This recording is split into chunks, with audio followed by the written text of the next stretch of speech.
The return home. David Thompson, a 34-year-old decorated soldier, stood at the edge of the bustling airport terminal, his duffel bag slung over one broad shoulder.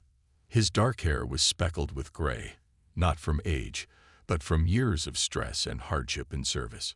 The sights and sounds of home.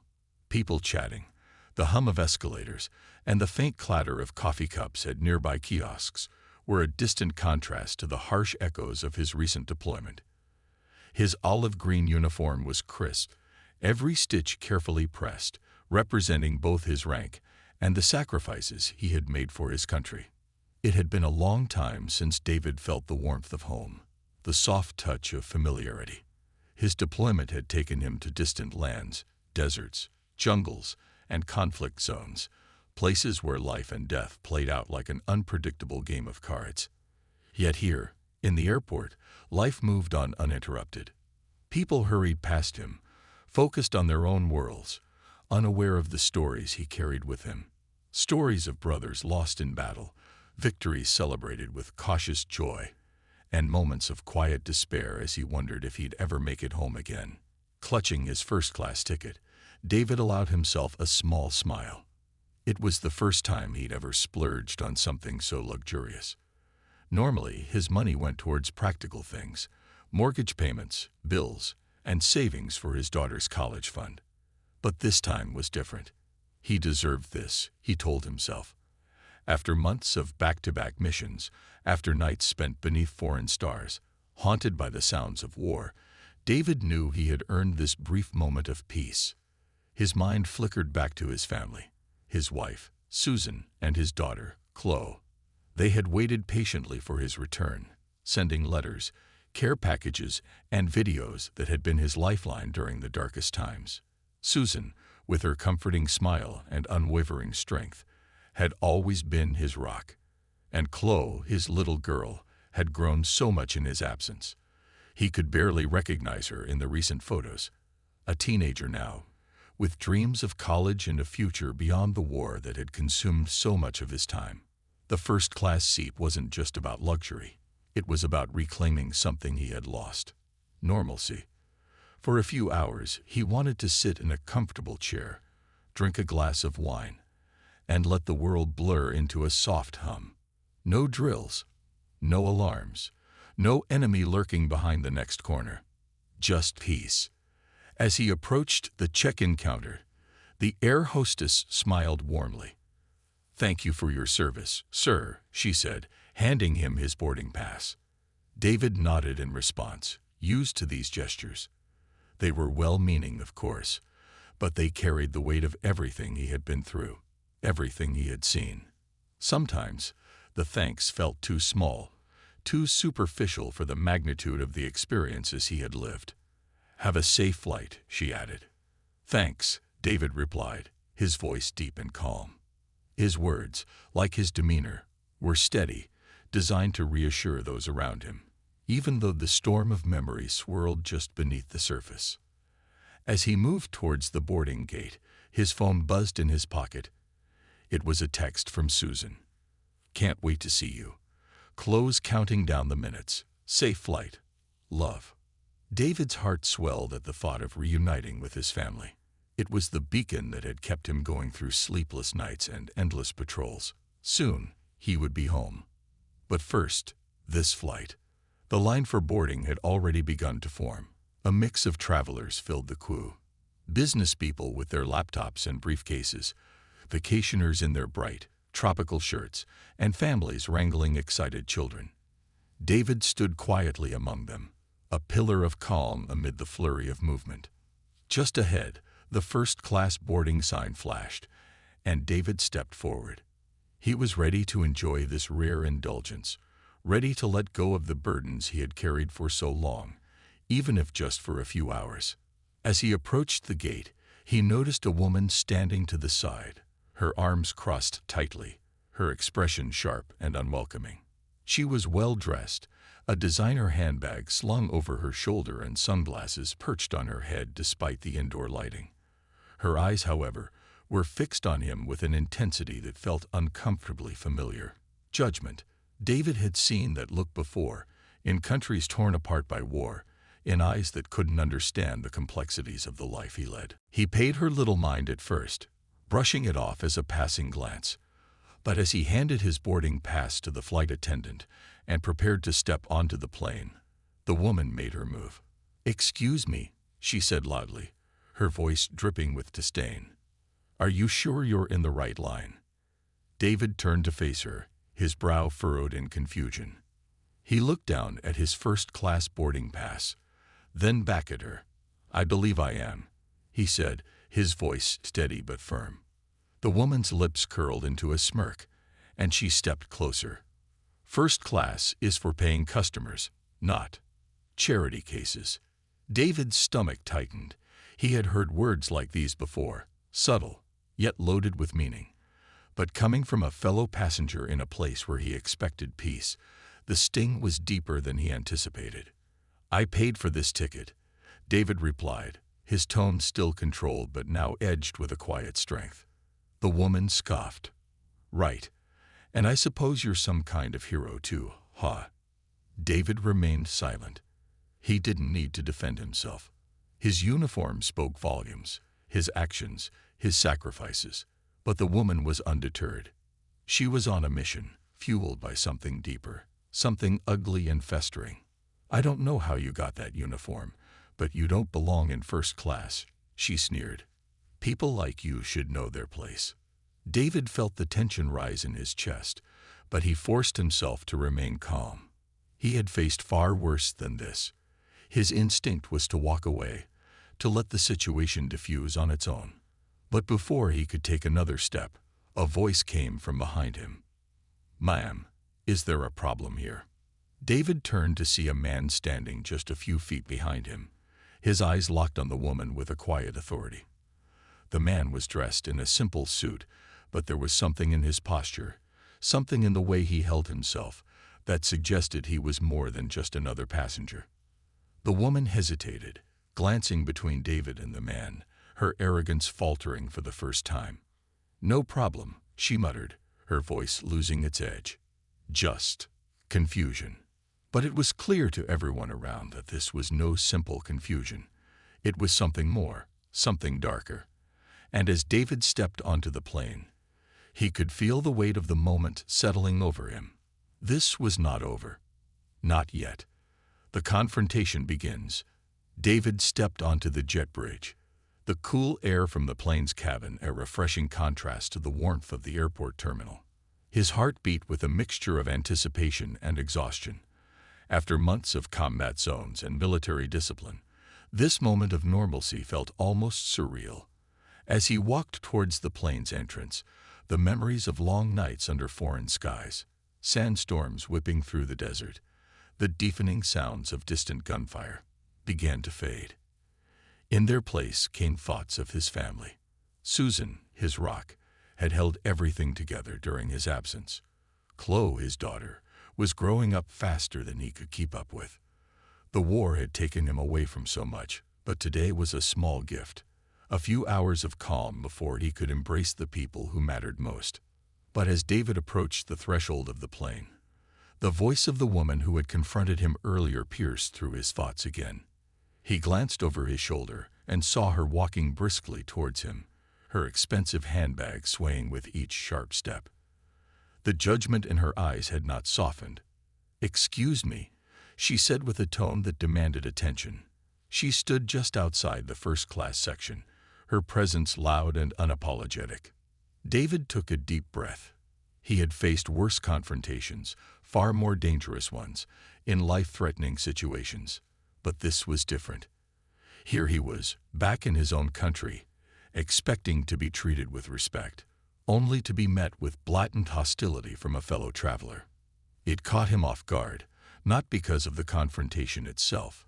He had grown used to such ignorance, but because of where it was happening. He had fought for this country, for the very freedoms that allowed people like her to act with such audacity. The flight attendant, a young woman in her mid-20s, was greeting the first-class passengers as they boarded. She glanced nervously at the woman, sensing tension but unsure of how to intervene. David, ever the soldier, remained calm. He had been trained to de-escalate, to assess a situation before reacting. But the woman, with her pinched expression and air of entitlement, was looking for something more. "I don't think you belong here," the woman said coldly, her voice loud enough to draw the attention of several passengers nearby. "First class is for people who can afford it. I'm sure coach is more appropriate for someone like you." David's first instinct was to ignore her. He wasn't here to pick a fight, and he certainly wasn't interested in giving her the satisfaction of a response. But the comment stung in a way he didn't expect. It wasn't just the words, it was the way she looked at him, as if he were somehow less than her, as if his entire existence was an inconvenience in her privileged world. "Ma'am," David said, his voice steady but firm, "I paid for this seat just like everyone else. Now, if you'll excuse me, I'd like to take my place." But the woman wasn't done. She crossed her arms, her eyebrows raised in challenge. "You really expect me to believe that? A man in your position, flying first class? Give me a break. You probably got some charity ticket because you're military." David's jaw tightened. It wasn't the first time someone had made assumptions about him based on his appearance, and it likely wouldn't be the last.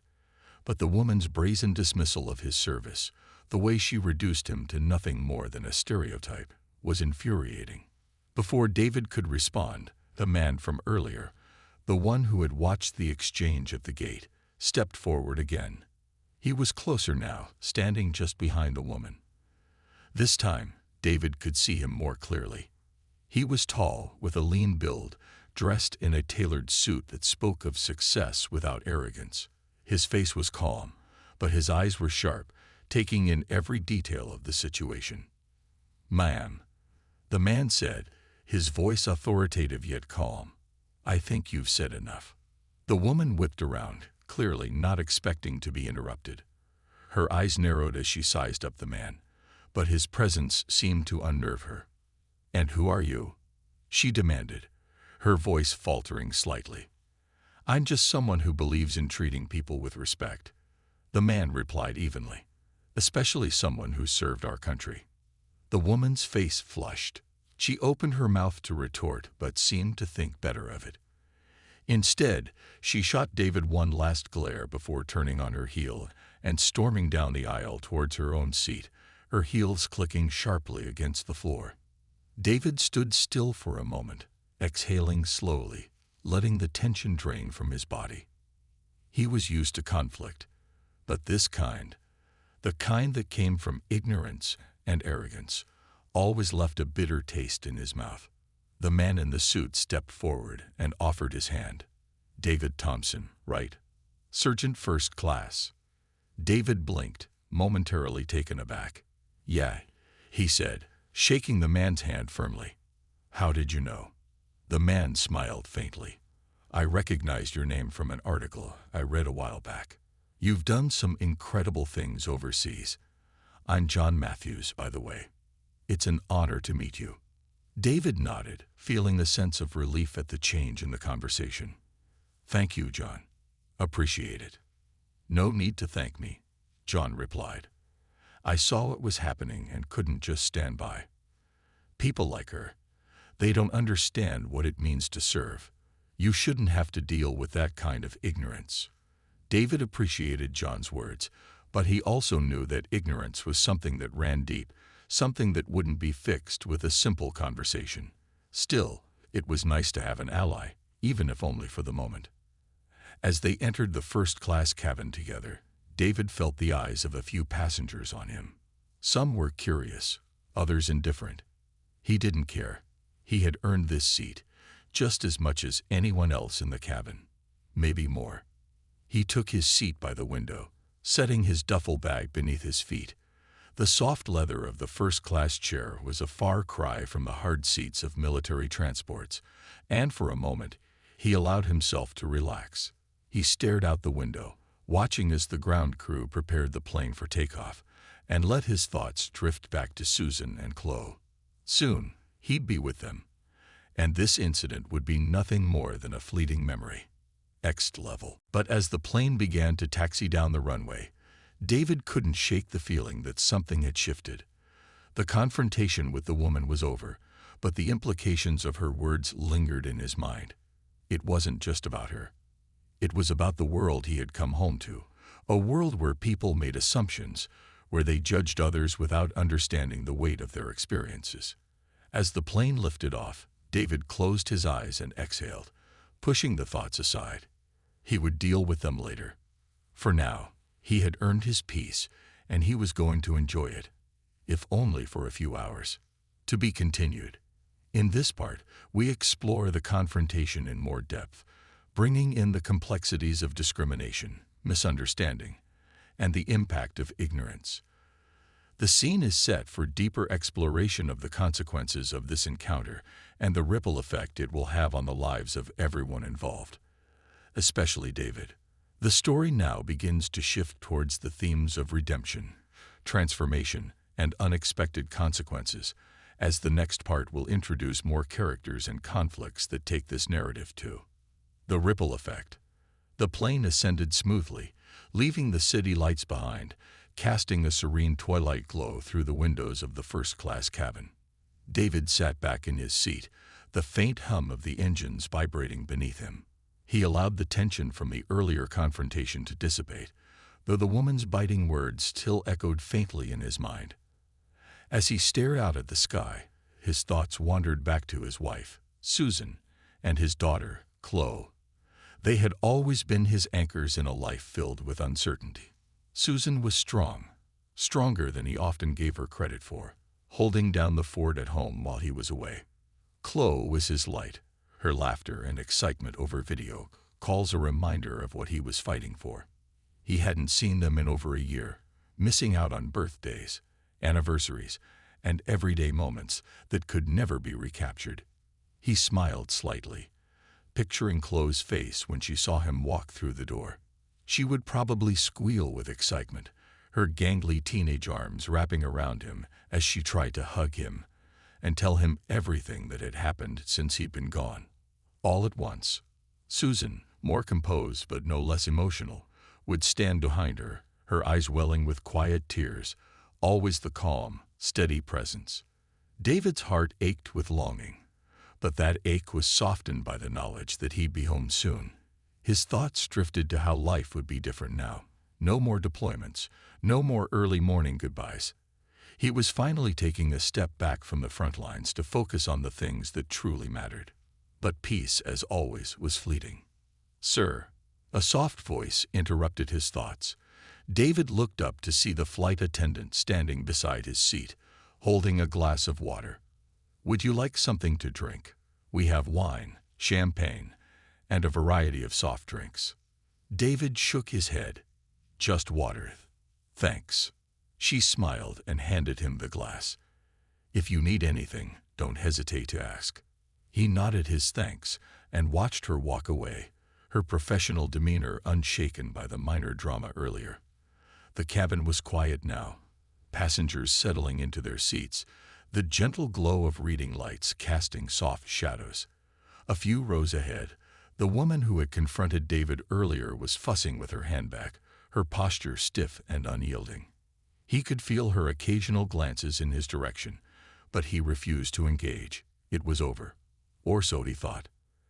As David sipped his water, he became aware of the man from earlier, John Matthews, the one who had intervened, moving towards him. John paused at David's row, gesturing towards the empty seat next to him. "Mind if I sit?" he asked with a polite smile. David hesitated for a moment, then shrugged. "Sure." John sat down, adjusting his suit jacket before turning slightly to face David. There was an air of quiet confidence about him, the kind of presence that made people listen when he spoke. But there was also something else, a look in his eyes that suggested he had seen things not so different from what David had experienced. "I didn't mean to overstep earlier," John began, his tone measured, "but I couldn't stand by and let that kind of behavior go unchecked." David waved off the apology. "You didn't overstep. I appreciate it. I've dealt with people like her before, but sometimes it's easier to let it go than to engage." John nodded, his expression thoughtful. "You're right. Sometimes it is easier, but it doesn't make it right. There was a pause as both men let the conversation settle. David wasn't sure where John was going with this, but there was something in his demeanor that intrigued him. "I couldn't help but notice your uniform," John said, his eyes briefly flicking down to the rows of medals on David's chest. "Sergeant First Class, right?" "Yeah," David replied. "Just came back from my last deployment." "Last deployment?" John raised an eyebrow. "I'm done," David said, a hint of relief in his voice. "Stepping back for good. Time to focus on family. I've missed enough already." John smiled slightly. "I know how that feels." David tilted his head, curious. "You a military man?" John leaned back in his seat, a thoughtful look crossing his face. "No, not military, but I've spent a lot of time working with veterans. I run a nonprofit that helps soldiers transition back into civilian life. It's a tough adjustment for a lot of people, sometimes even tougher than being on the front lines." David raised an eyebrow, intrigued now. "Really? What kind of work do you do?" "We provide resources, job training, mental health support, housing assistance, whatever's needed to help soldiers reintegrate into society. Too many come back with scars that aren't visible, and the world doesn't know how to deal with it. They're often left to fend for themselves, and it doesn't always end well." David nodded, the weight of John's words sinking in. He had seen it firsthand. The men and women who returned home only to find that home wasn't the same anymore. The world had moved on without them, and they were left struggling to catch up. The transition was never easy, and for some, it was impossible. "That's good work you're doing," David said after a pause. "A lot of people need that kind of support." John nodded. "It's necessary. We owe it to our veterans to make sure they don't fall through the cracks. Too many do." David could sense there was more to John's interest in this conversation. The way he spoke about veterans wasn't just as someone who worked with them, but as someone who deeply understood the weight they carried. "What got you into this line of work?" David asked, sensing there was a story behind John's calm exterior. John hesitated for a moment, as if deciding how much to reveal. Then he sighed softly. "My brother. He served 2 tours in Afghanistan. When he came back, he wasn't the same. PTSD, depression, couldn't hold a job. We tried to help him, but he trailed off, his voice catching for just a moment before he composed himself. He didn't make it." David felt a pang of empathy. He had seen too many stories like John's. The toll that war took on soldiers wasn't just physical. It dug deep into their minds, twisting memories and emotions until they couldn't tell the difference between the battlefield and the safety of home. "I'm sorry," David said quietly. He didn't know what else to say. Words felt hollow in the face of such loss. John nodded, his eyes distant for a moment before he refocused on David. "That's why I do what I do. I couldn't save my brother, but I can make sure others don't fall through the cracks. It's the least I can do." David sat quietly for a moment, absorbing John's words. In a strange way, they mirrored his own journey. He had spent years fighting battles on foreign soil, but the battle to return home, to find peace within himself, was perhaps the hardest fight of all. Their conversation was interrupted by a sudden commotion from the front of the plane. David turned his head and saw the same woman from earlier, her face flushed with anger as she argued with one of the flight attendants. The passengers around her shifted uncomfortably, trying to ignore the scene unfolding in front of them. "I don't care," the woman shouted, her voice rising above the soft hum of the cabin. "I paid for first class, and I expect to be treated like it." The flight attendant, clearly flustered, was trying to calm her down, but the woman was having none of it. David exchanged a look with John, who shook his head slightly. "Some people," John muttered under his breath. David couldn't help but agree. He had faced real adversity, real danger. This woman's entitled outrage seemed petty in comparison. Yet, as much as he wanted to ignore her, something in her anger felt pointed, directed not just at the situation, but at him. She had already tried to belittle him once, and it seemed she wasn't done. The flight attendant approached David's seat, her face a mixture of concern and embarrassment. "Sir, I'm so sorry for the earlier incident," she said softly. "If there's anything we can do to make your flight more comfortable, please let us know." David shook his head. "No need. I'm fine." But the woman wasn't done. "Fine," she snapped from across the cabin. "Oh, you're fine, are you? Just waltzing into first class like you belong here? Some of us actually worked for this, you know." Her words hung in the air, and for a moment, the entire cabin fell silent, all eyes turning towards David. The flight attendant looked mortified, and John shifted uncomfortably in his seat. David could feel the tension rising again, the anger simmering just beneath the surface. He had faced far worse in his life, but something about this situation, this woman's unfounded outrage, was pushing him to his limit. He turned slowly, his gaze locking onto the woman's. "Ma'am, I've worked for everything I have, including this seat." She opened her mouth to respond, but David cut her off, his voice low and steady. "You don't know me, and you don't know what I've been through. But I can tell you this. People like you are the reason why some of us fight so hard. Not for ourselves, but for the freedom to live." The breaking point. David's words hung in the air, cutting through the cabin's tense silence like a blade. The woman, momentarily stunned, blinked rapidly as if trying to process what had just been said to her. Her arrogance, which had been so bold and unyielding moments ago, faltered. The judgment she had cast on David now felt exposed for what it truly was, ignorance wrapped in entitlement. But rather than apologize, the woman doubled down. "You think you're some kind of hero, don't you?" she snapped, her voice dripping with venom. "Just because you've got that uniform on doesn't mean you're better than anyone else here. I've earned my way in life, worked hard for everything I have. And I don't appreciate being spoken down to by someone who probably got a handout." David clenched his jaw, but he remained seated, his hands resting calmly on his lap despite the anger swelling inside him. He could feel the eyes of other passengers on him, watching the confrontation unfold like a slow-motion car crash. Some looked uncomfortable, others indifferent, but there were a few, particularly in the rows behind him, who gave him small nods of silent support. John Matthews, still seated next to David, leaned forward slightly, his voice quiet but firm. "Ma'am, I think it's time for you to sit down." The woman scoffed, turning her sharp gaze to John. "Who do you think you are, telling me what to do? Are you with him? Another one of these entitled people who think the world owes them something just because they wore a uniform. Let me tell you something, John stood up, interrupting her tirade. His presence, towering over her in his perfectly tailored suit, was enough to make her hesitate. "Ma'am, with all due respect, this isn't about you anymore. You're making a scene, and quite frankly, you're embarrassing yourself. This man," he gestured towards David, "has served our country with honor.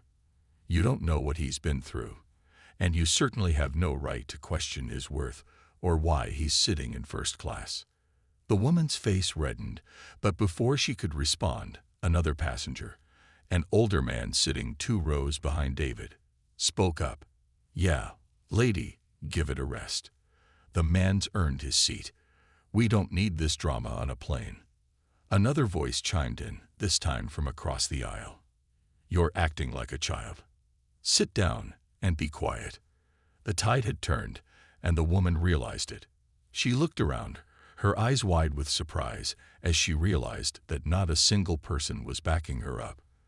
The very people she likely thought would silently agree with her were now united against her. The power she had wielded so confidently moments before had evaporated. Her mouth opened and closed, but no words came out. Instead, she gave a small huff of indignation, grabbed her handbag, and marched back to her seat. The click of her heels echoed through the cabin, followed by a collective sigh of relief from the other passengers. David exhaled slowly, grateful that the confrontation was over. He wasn't the type to engage in public disputes, especially over something as trivial as a seat. But this wasn't just about a seat, and everyone on that plane seemed to know it. It was about respect, about dignity, about the kind of assumptions people made based on appearances and preconceived notions. John sat back down, shaking his head slightly as he glanced at David. "Unbelievable," he muttered. David gave him a small nod of thanks. "I appreciate it, but you didn't have to get involved." John shrugged. "Maybe not, but I couldn't just sit there and watch her tear you down like that. You've earned your peace." The flight attendant returned, this time with a slightly more nervous smile.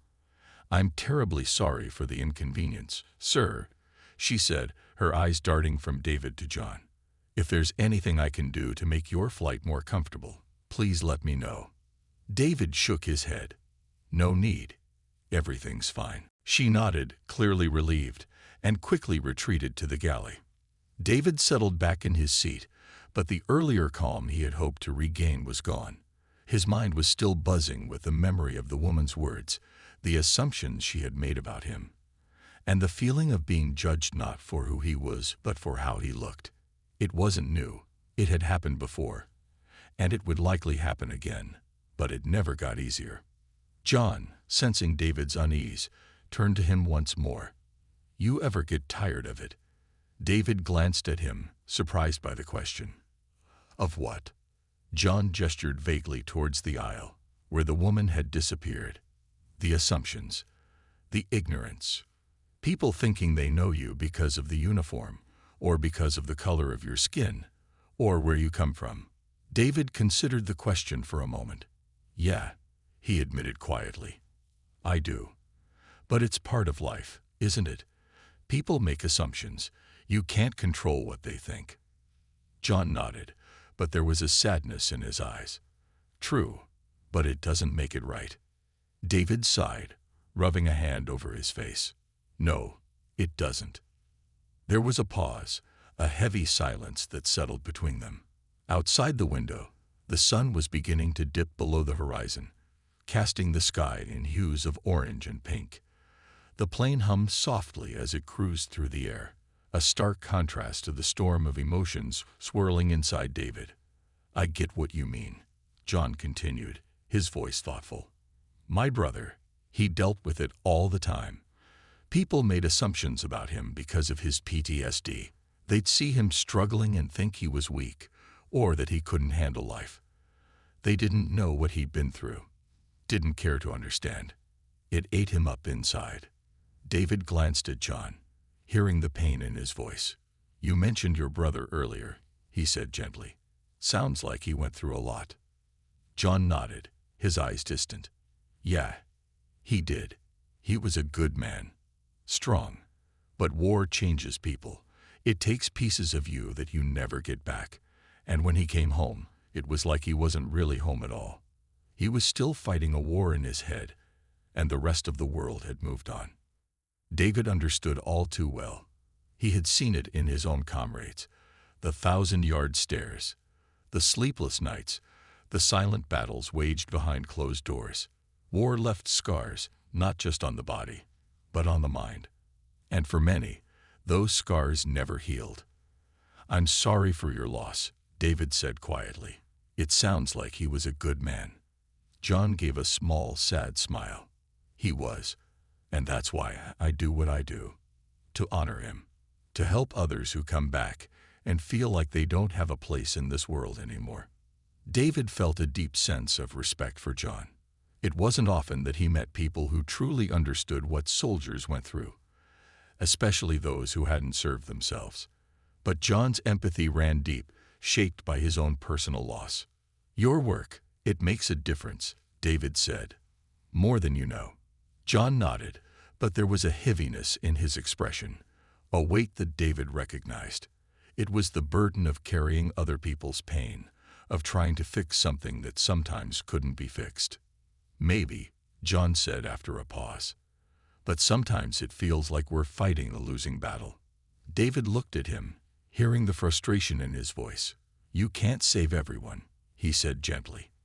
"But the ones you do help, they matter. That matters. John smiled faintly, appreciating David's words. You sound like you've been through this before. David leaned back in his seat, staring out the window once more. I've lost people, he said simply. Good people. It never gets easier. But you can't carry the weight of the world on your shoulders. You do what you can, and that has to be enough. John nodded thoughtfully, his gaze shifting towards the fading horizon. You're right. I just wish it felt like enough sometimes. The two men sat in companionable silence for a while, the quiet hum of the plane the only sound between them. Outside, the last rays of sunlight disappeared, leaving the sky dark and still. David closed his eyes, feeling the weight of the day finally beginning to lift. The confrontation with the woman, the conversation with John, it had all stirred something deep within him. But as the plane soared through the night sky, he found a sense of peace settling over him. He wasn't alone in this world, not really. There were people who understood, who cared, even if they were strangers on a plane. As the cabin lights dimmed and the passengers began to settle in for the remainder of the flight, David allowed himself to drift into a quiet, restful sleep, his mind finally at ease. But the journey was far from over. Navigating new paths, as David drifted into a deep sleep, the rhythmic hum of the plane surrounded him like a protective cocoon. His dreams were a swirling blend of memories, flashes of Chloe's laughter, Susan's warmth, and the camaraderie of his fellow soldiers. But alongside those tender moments lurked shadows of the past. The sounds of gunfire, the acrid smell of smoke, and the faces of those who hadn't made it home. Each dream was a reminder of the battles fought and the toll they had taken. When he finally awoke, the cabin was quiet, the soft glow of overhead lights casting a gentle ambience. The plane was still in the air, cruising steadily through the night. David rubbed his eyes and stretched, shaking off the remnants of sleep. He glanced at the seat next to him. John was reading a book, completely absorbed in its pages. "Hey," David said, his voice still groggy. John looked up, a smile breaking his concentration. "Hey, good nap?" "Yeah, I think so. Just what I needed." David ran a hand through his hair, feeling the slight weight of fatigue still clinging to him. "You were out for a while. I almost thought I'd have to wake you up for dinner," John said, closing his book and setting it aside. "I ordered some food for us." David's stomach growled in response. "I could eat. Thanks for that." John waved over a flight attendant, who brought over a tray filled with an assortment of food: grilled chicken, steamed vegetables, and a side salad. As David dug into the meal, the flavors rich and satisfying, he felt a sense of gratitude for the simple pleasures in life that he had taken for granted before. "So, what's next for you?" John asked as he picked at his own plate. "Once you're back home." David paused, a forkful of chicken hovering above his plate. "Honestly, I'm not sure. I got to find a job, figure out what that looks like. I want to be there for Chloe, to be present. I don't want to miss another moment of her life." John nodded, his expression sympathetic. "That's a good goal. Being a father is important. But it sounds like you've got some big adjustments ahead of you." David sighed, glancing out the window at the endless expanse of stars that twinkled like distant beacons in the night sky. "I thought I was ready, you know. After years of serving, I imagined coming home would be this huge relief. But now that it's here, it feels daunting. Like I'd lost a part of myself out there." John leaned back, arms crossed over his chest. "That's understandable. You've been in a high-stress environment for so long. Transitioning back to civilian life is a massive adjustment, one that a lot of veterans struggle with. You're not alone in feeling this way." David considered John's words, realizing how true they rang. "I've seen a few of my buddies struggle when they got back. Some didn't make it. I guess I just thought that after my last deployment, I'd be able to switch back into normal life without a hitch." John's eyes darkened for a moment. "That's the misconception. People think once you're out of the military, you're done fighting. But the fight often continues within. It's a different kind of battle, one that can be just as difficult. David nodded, contemplating the internal conflicts he had yet to confront. The echoes of war lingered within him, and despite the comfort of home, he knew the transition wouldn't be easy. "What do you suggest?" David asked, genuinely curious. "How do you navigate all of this?" "Well, first," John replied, "acknowledge that it's okay to feel lost or confused. You've been through a lot, and it's normal to need time to adjust. There's no right timeline for healing." David felt a sense of relief at that statement. It's hard to remember that sometimes. There's this pressure to just get over it and move on. John nodded vigorously. "Absolutely. But take it one day at a time. Surround yourself with people who understand what you're going through. Find support groups for veterans. There are many out there. Connecting with others who have faced similar experiences can help lighten that burden." "Have you ever thought about starting your own group?" David asked, intrigued. "I have. Actually," John replied, his eyes lighting up. "I often speak at community events and forums about the importance of understanding veterans' experiences, but there's a need for more grassroots support. It could be beneficial." David thought for a moment. "Maybe I could help. I've been thinking about getting involved with something meaningful when I get back." "Absolutely. That's a great idea. There are plenty of ways to contribute, whether it's volunteering, mentoring, or just being the supportive voice for others. It could be therapeutic for you as well." As the conversation continued, David felt a spark of hope ignite within him. The prospect of helping others, of giving back to those who had faced similar struggles, began to fill him with purpose. He had spent years fighting battles on foreign soil, but perhaps it was time to turn that energy towards healing, towards making a difference. "Have you always worked in this field?" David asked, genuinely interested. John leaned back, taking a moment to gather his thoughts. "I have. After losing my brother, I felt lost myself. I didn't know what to do or how to honor him. It took me a while, but I realized that the best way to keep his memory alive was to help others. It's what he would have wanted." David admired John's resilience. It was one thing to face personal loss, but to turn that pain into a driving force for good required strength and determination. "It sounds like you found a way to channel your grief." "Yeah," John said softly, his gaze steady. "But it's a continuous journey. Some days are better than others. There are still moments when the pain is overwhelming.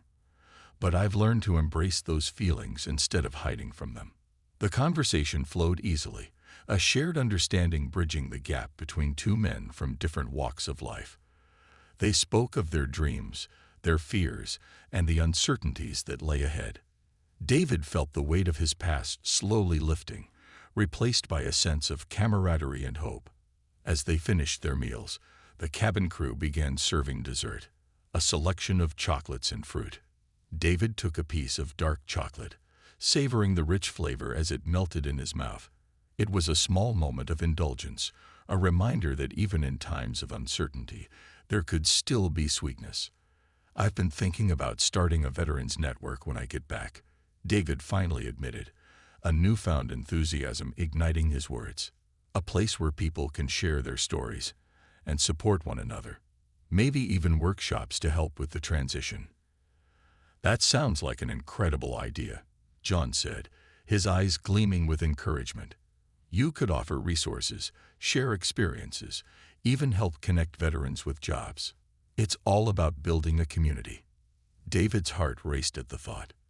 "Yeah, and I could use my experience in the military to mentor those who are struggling to adjust. I want to be there for them, just like I wish someone had been there for me." "That's the spirit," John replied, visibly impressed. "You'll have a lot of impact, and it'll be healing for you too. You'll be surprised how many people want to connect and share their experiences. Sometimes just knowing you're not alone makes a world of difference." They shared their thoughts and ideas as the flight progressed, the conversation flowing seamlessly into new topics. David felt alive with possibilities, envisioning a future where he could actively contribute to the lives of others and find his footing once again. Eventually, as the plane began its descent, David glanced at John, gratitude filling his heart. "Thank you for this conversation. I didn't expect to walk away with so much clarity." "Thank you for sharing your story, David," John replied sincerely. "It's not easy to open up, especially about things that weigh heavy on your heart. But remember, every conversation, every connection, helps pave the way for healing." As the plane touched down with a gentle bump, David felt a surge of emotion wash over him. He was finally back on solid ground, returning to the life he had fought so hard to reclaim. But this time, it felt different. He had a purpose, a mission to guide him forward. As passengers began to gather their belongings, David turned to John. "I'm going to look you up when I get settled in. I'd love to collaborate on this veterans network." "Absolutely," John replied, a broad smile crossing his face. "I'd be thrilled to be a part of it. Together, we can make a real difference." With that, they exchanged contact information and made their way off the plane, stepping into the bustling terminal filled with the sounds of reunion and joy. David took a deep breath, the air filled with the scent of coffee and baked goods. It felt like a new beginning, a chance to redefine his life on his own terms. As he stepped into the arrival hall, he spotted his family waiting for him. Chloe was bouncing on her toes, her excitement palpable, while Susan stood beside her, a proud smile illuminating her face. In that moment, all the challenges he had faced and the uncertainty that lay ahead faded away, replaced by the warmth of love and connection. David rushed toward them, dropping his bags as he scooped Chloe into his arms. She squealed with delight, wrapping her arms around his neck as he lifted her, reunited and renewed. David enveloped Chloe in a tight embrace, feeling the warmth of her small body against him as he spun her around. The laughter that erupted from her filled his heart with an indescribable joy, erasing the weight of the past few weeks. Her giggles, bright and infectious, were the balm his soul desperately needed. "Daddy, you're back," Chloe exclaimed, her wide eyes sparkling with happiness. She pulled back slightly to look at him, her face a mix of disbelief and excitement.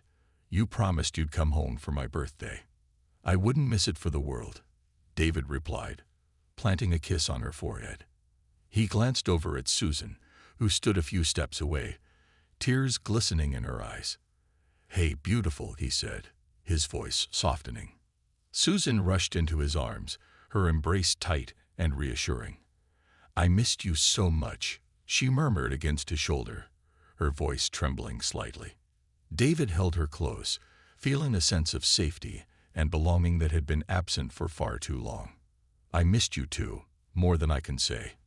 I'm home now." As they broke apart, he took a moment to fully absorb the sight of his family. Chloe's hair was tied in two playful braids, and she wore a bright pink dress with colorful butterflies fluttering across it. She looked every bit the spirited child he remembered, and it warmed his heart to see her thriving. "You look amazing, sweetheart," he said, kneeling down to meet her at eye level. "I can't believe how big you've gotten." Chloe giggled, tucking a loose strand of hair behind her ear. "I have a surprise for you, but you have to wait until we get home." "Is it a puppy?" he teased, raising an eyebrow. "No, even better." She bounced on her toes, her excitement palpable. Susan chuckled softly, wiping away a stray tear as she watched the interaction between father and daughter. "Just wait until you see what she's planned for your welcome home." David felt a swell of pride in his chest. His family had been his anchor through the chaos of deployment. And now, standing here with them, he could feel the lingering shadows of doubt beginning to fade.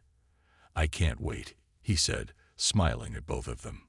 As they made their way through the airport, hand in hand, the bright lights and the hustle and bustle around them felt almost surreal. It was a stark contrast to the muted colors of his memories from overseas. Here, laughter and joy permeated the air, and he felt a renewed sense of hope. Once they reached the parking garage, David loaded their bags into the trunk while Chloe excitedly chattered about all the things she wanted to show him. "We have new swings at the park, and I learned how to ride my bike without training wheels." "That's amazing, Chloe. I can't wait to see, he replied, grinning at her enthusiasm. As they settled into the car, Susan turned to David, her expression serious. Are you really okay? I mean, how do you feel after everything? David took a moment, the weight of her question settling over him like a warm blanket. Honestly, I'm still figuring it out, he admitted. I've got a lot on my mind, but being here with you both makes it easier. I want to be the father and husband you need. Susan nodded, her eyes searching his for reassurance. I'm here for you, no matter what. Just know that you don't have to go through this alone. I know, and I appreciate it. I just need time to adjust. I've been on high alert for so long that it's going to take a while to switch gears. We'll take it one day at a time, she said gently, reaching over to squeeze his hand. Together. David smiled, feeling the warmth spread through him. Together. The word echoed in his mind, grounding him. The drive home felt shorter than usual, filled with laughter and animated stories from Chloe about her adventures at school and her friends.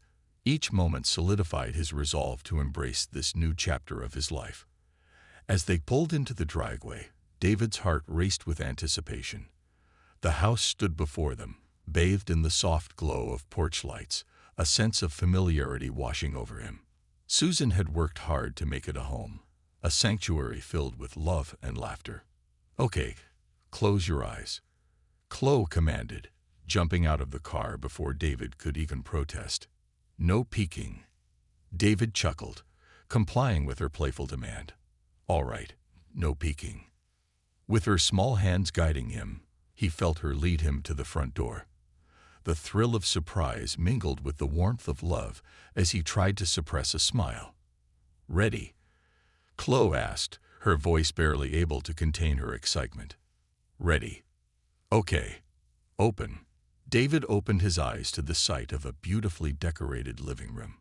Streamers hung from the ceiling, colorful balloons floated in the air, and a large banner stretched across the wall, reading "Welcome home, Daddy." He blinked, taking it all in as a rush of emotion surged within him.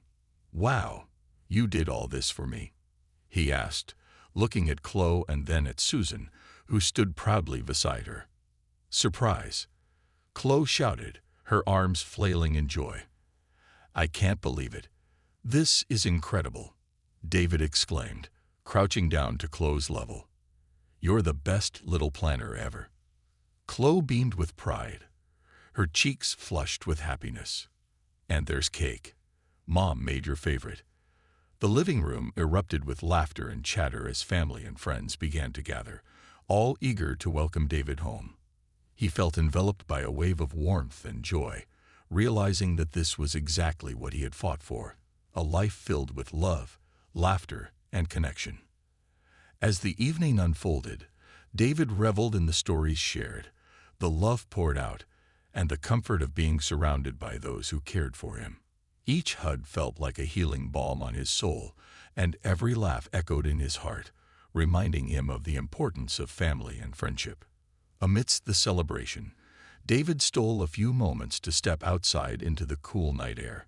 He stood on the porch, gazing up at the stars, feeling a connection to the universe he had often pondered during his deployments. It was a beautiful night, a fitting backdrop for new beginnings. Hey, you okay? Susan asked, stepping outside and leaning against the railing next to him. Yeah, just taking it all in, David replied, his eyes still fixed on the night sky. I can't believe I'm really home. She nodded, understanding the weight behind his words. It's a big adjustment, but look at how much you're loved. You've got a community right here, ready to support you. I know, he said, turning to her, and I'm so grateful for it.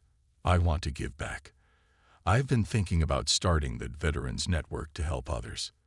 That's an incredible idea, Susan said, her face lighting up. You've got so much to offer, David. Your experiences can really help others who are struggling. I hope so, he replied, a sense of determination rising within him. I want to make a difference. For Chloe, for my brothers and sisters in arms, and for myself. They stood in comfortable silence, enjoying the night and the gentle breeze. "I'm proud of you," Susan said softly, breaking the silence, "for everything you've accomplished and for the man you are." David felt a swell of emotion at her words. "I couldn't have done it without you. You've always been my rock." Susan leaned in, resting her head against his shoulder. "We're in this together, always." As they stood together under the vastness of the stars, David felt a renewed sense of purpose wash over him. He was not just a soldier returning home. He was a father, a husband, and a man determined to forge a new path forward. With love as his compass, he felt ready to embrace the challenges ahead, armed with the knowledge that he was not alone.